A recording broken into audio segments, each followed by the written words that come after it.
ആദ്യ അമ്മവേഷം 22-ാമത്തെ വയസ്സിലായിരുന്നു. ഒരേ സമയം നടന്മാരുടെ അമ്മയും നായികയുമായി. സത്യന്റെയും മധുവിന്റെയും പ്രേം നസീറിന്റെയും ജയഭാരതിയുടെയും ഷീലയുടെയും ഒക്കെ അമ്മയായി. അവരെക്കാൾ കുറഞ്ഞ പ്രായത്തിൽ. എന്തിനേറെ പറയണം, മലയാള സിനിമാ പ്രേക്ഷകരുടെ മുഴുവൻ അമ്മയായിരുന്നു കവിയൂർ പൊന്നമ്മ. ഇനി ആ മുഖം ഓർമ്മകളിൽ മാത്രം. നിധി സൂക്ഷിച്ച പെട്ടിയുമായി ജോൺ ഹോനായിക്ക് മുമ്പിൽ പേടിച്ചു നിന്ന അമ്മച്ചിയായി. പാരമ്പര്യമായി കൈമാറി വരുന്ന ഭ്രാന്തിന് മകൻ ഇരയാകേണ്ടി വരുമോ എന്ന സംശയത്തിൽ വിഷം ചേർത്ത ഭക്ഷണം വാരിക്കൊടുത്ത അമ്മയായി. അപ്രതീക്ഷിതമായി മകൻ കൊലപ്പുള്ളിയായപ്പോൾ ജീവിതം തന്നെ ഇല്ലാതായ രോഗിയായി. അനിയന്റെയും അവന്റെ സഹായിയുടെയും തമ്പ്രാട്ടി അമ്മയായി. ഹിസ് ഹൈനസ് അബ്ദുള്ളയിലെ ചിത്തഭ്രമം ബാധിച്ച തമ്പുരാട്ടിയായി. ഇങ്ങനെ 6 പതിറ്റാണ്ടുകൾ വിവിധങ്ങളായ അമ്മവേഷങ്ങളിലൂടെ കവിയൂർ പൊന്നമ്മ നമ്മെ വിസ്മയിപ്പിച്ചു, നമ്മെ കരയിപ്പിച്ചു, നമ്മെ സന്തോഷിപ്പിച്ചു. വലിയ പാരമ്പര്യം അവകാശപ്പെടാനുള്ളതാണ് മലയാള സിനിമയിലെ അമ്മ കഥാപാത്രങ്ങൾ. ആറന്മുള പൊന്നമ്മയ്ക്കും പങ്കജവല്ലിക്കും ശേഷം വന്നവരാണ് അടൂർ ഭവാനി, ടി ആർ ഓമന, സുകുമാരി, അടൂർ പങ്കജം, കവിയൂർ പൊന്നമ്മ തുടങ്ങിയവർ.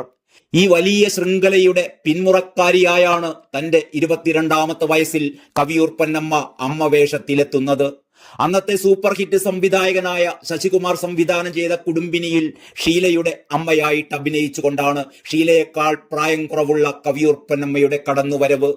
കുടുംബിനിയിലെ അഭിനയം ഏറെ ശ്രദ്ധിക്കപ്പെട്ടപ്പോൾ പിന്നെ നിർമ്മാതാക്കൾക്കും സംവിധായകർക്കുമെല്ലാം പൊന്നമ്മ ചേച്ചിയുടെ അമ്മവേഷത്തിനോടായി കൂടുതൽ താല്പര്യം. തൊട്ടടുത്ത വർഷം 1965 പുറത്തിറങ്ങിയ തൊമ്മന്റെ മക്കൾ എന്ന സിനിമയിൽ സത്യന്റെയും മധുവിന്റെയും അമ്മയായി അഭിനയിച്ചു. ഇതേ നടി തൊട്ടടുത്ത വർഷം ഓടയിൽ നിന്ന് എന്ന ചിത്രത്തിൽ സത്യന്റെ നായികയായും വിസ്മയിപ്പിച്ചു. ഈ അമ്മവേഷങ്ങളിൽ അഭിനയിക്കുന്ന സമയത്ത് തന്നെയാണ് റോസിയിൽ നായികയായി വരുന്നതും. പിന്നീട് നായികയുടെ ചേച്ചിയും ചേട്ടത്തിയും അമ്മായിയും ഒക്കെയായി. അതിനുശേഷമാണ് മലയാള സിനിമയിലെ സ്ഥിരം അമ്മത്താരമായി പൊന്നമ്മ ചേച്ചി മാറുന്നത്.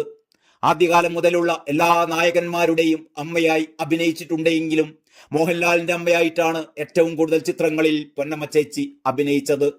79-ാമത്തെ വയസ്സിലാണ് കവിയൂർ പൊന്നമ്മ നമ്മളോട് വിട പറയുന്നത്. വാർദ്ധക്യ സഹജമായ അസുഖങ്ങളാൽ കൊച്ചിയിലെ സ്വകാര്യ ആശുപത്രിയിൽ ചികിത്സയിലിരിക്കവെയായിരുന്നു അന്ത്യം.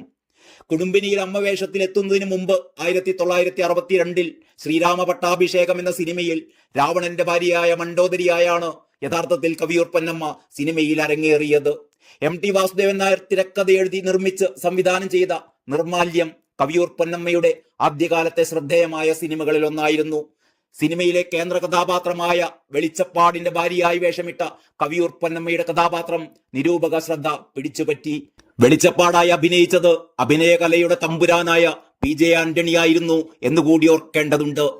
തൊട്ടടുത്ത വർഷം പുറത്തിറങ്ങിയ നെല്ല് എന്ന ചിത്രമായിരുന്നു പൊന്നമ്മ ചേച്ചിയുടെ കരിയറിലെ നാഴികക്കല്ലായി മാറിയത്. 1980കളിൽ മലയാള സിനിമയിൽ ഒഴിച്ചുകൂടാനാവാത്ത താരമായി പൊന്നമ്മ മാറി. നാടകവേദികളിലൂടെയാണ് കവിയൂർ പൊന്നമ്മ അഭിനയ രംഗത്തേക്ക് കടന്നു വരുന്നത്. TV സീരിയലുകളിലും പരസ്യങ്ങളിലും വേഷമിട്ടിട്ടുണ്ട്. ഗായികയായും മികവ് പുലർത്തി. 1971, 72, 73 വർഷങ്ങളിൽ തുടർച്ചയായും പിന്നീട് 1994ലും സംസ്ഥാന സർക്കാരിന്റെ മികച്ച സഹനടിക്കുള്ള അവാർഡ് കരസ്ഥമാക്കി. പത്തനംതിട്ട ജില്ലയിൽ തിരുവല്ലയിലെ കവിയൂരിൽ TP ദാമോദരൻ, ഗൗരി ദമ്പതികളുടെ മകളായാണ് പൊന്നമ്മയുടെ ജനനം. സിനിമാ നിർമ്മാതാവ് MK മണിസ്വാമിയായിരുന്നു കവിയൂർ പൊന്നമ്മയുടെ ജീവിത പങ്കാളി. ഏകമകൾ ബിന്ദു. നടി കവിയൂർ രേണുക സഹോദരിയാണ്. Entertainment desk, Kannur mirror.